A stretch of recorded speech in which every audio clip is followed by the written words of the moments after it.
The reason we look for these old roads is that nobody lived very far from the road. Until the middle of the 19th century, you stayed within a matter of a couple yards of the road, because that was your internet. That was your primary source of information. People driving by. If somebody ran by your house, it was probably a smart idea to catch up with them. But that was the way you learned about opportunities and risks, was by being close to the road. Whether you were a Native American or a European, that's where your information came from.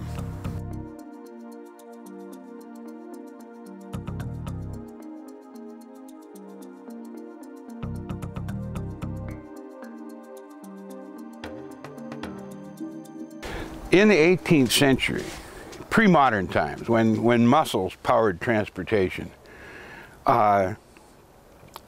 roads didn't go from town to town. They went from river crossing to river crossing. And if there was a particularly difficult river crossing, or a river crossing that just happened to be one day's travel along a road, a town would arise. And the way you find them is by surmising the location of a ford. There's very limited physical characteristics in a riverbed that allow a ford to happen. You go to that ford point and then you climb up on the hills around that ford and walk the face of the hill until you fall into a roadbed, like this one. And that's how you find them. In this particular case, this is a re-engineered road. As I say, there's at least 3 versions of this road, and within 200 feet of where I'm standing. Here's the original ford road. Finding old stream crossings is always a challenge. This is the entrance to Hillsboro, and there are at least 3 or 4 different crossings at this point. There were 2 bridges downstream and a bridge right here. And what is left now is a sewer easement running up the old roadbed from when the bridge was here. Prior to bridging, the entrance to the town was a creek that runs right next to the roadbed over here.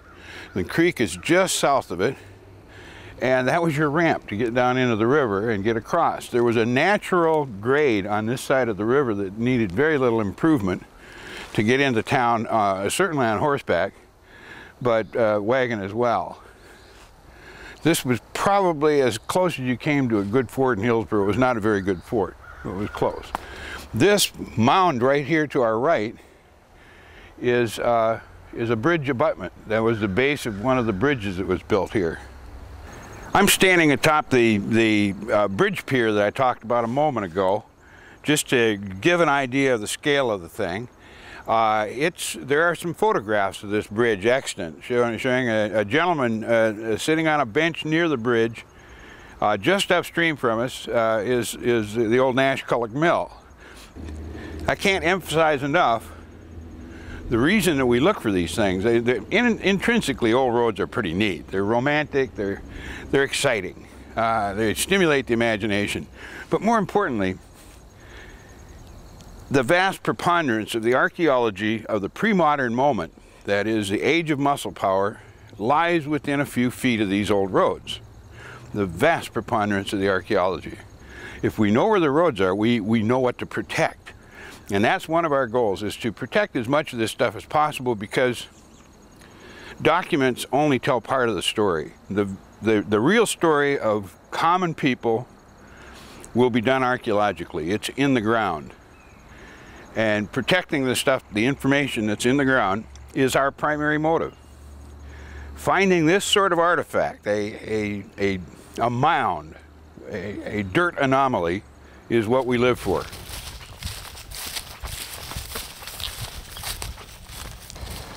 The reason we look for the old roads is to find old things. And this is an old thing right here. This is alongside of a major road coming out of Hillsboro going towards Salisbury, and it is on a piece of land that was once owned by Thomas Hart Benton's parents. So we can speculate and perhaps surmise that Thomas Hart Benton played amongst these trees that are around us here. And although there's no way of identifying this house to the family for sure, it's in the right place. It's alongside the Salisbury, Great Road to Salisbury, It's alongside the Great Road to the High Rock Ford. It's right at the opening, right over here, immediately over here, about a quarter of a mile is the opening of Occoneechee Gap. All the roads are necking into that gap. And this house was in a great location for that. This ancient structure sat at a crossroads.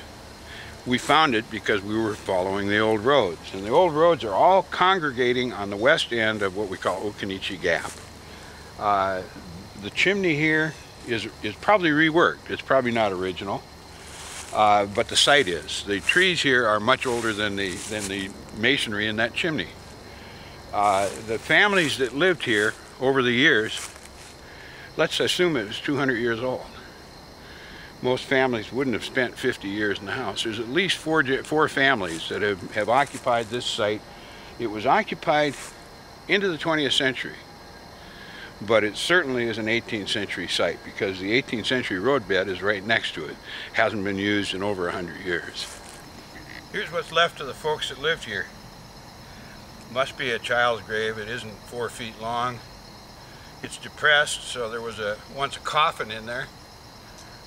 And all that's left is a headstone and a footstone. These are commonplace alongside the old roads. Not necessarily children's graves, but the headstone, footstone, without any inscription, is as common as anything you will find. And it's evocative. It makes you wonder, who were the parents? What happened to the child? Was it a disease? Did something fall on them? Did they fall into a quarry pit? This is one of the reasons we do this, is to connect with the people, the real people. A document will give you a name, but a grave gives you a person. Stewardship is very important. Property owners that have these things really have a responsibility to take care of our common past. And there's very little incentive to preserve them except that they were once us. This is the way we were 200 years ago, 100 years ago. And it's good to be reminded.